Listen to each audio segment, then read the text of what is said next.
అతన్ని ఏదో అరెస్ట్ చేయడం, ఇలా 14 రోజులు రిమాండ్ ఇవ్వడం, తర్వాత బెయిల్ ఇవ్వడం, ఈ ప్రాసెస్ అనేది కరెక్ట్ కాదు. ఇలాంటి వాళ్ళని పెంచి పోషించడం, ఊరికే ఎద్దుల్ని మేపినట్టు మేపడం అనేది ఏమాత్రం కరెక్ట్ కాదు.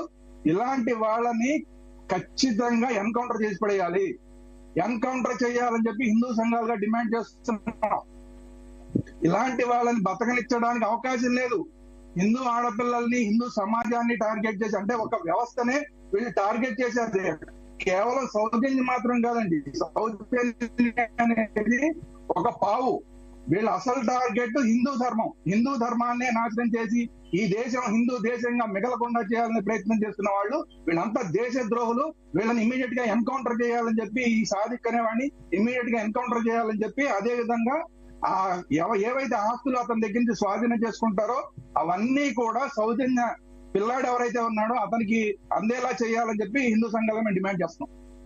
మనతో పాటు భారతీయ జనతా పార్టీ నాయకులు మాలకొండయ్య గారు, అలాగే హిందూ సంఘం నాయకులు మౌనికా సుంకర్ గారు కూడా జాయిన్ అయ్యారు. అందరికీ కూడా నమస్కారం. రైట్, నారాయణ గారు, అట్లు నారాయణ గారు, నా ఆడియో క్లియర్గా ఉందా మీకు? నారాయణ గారు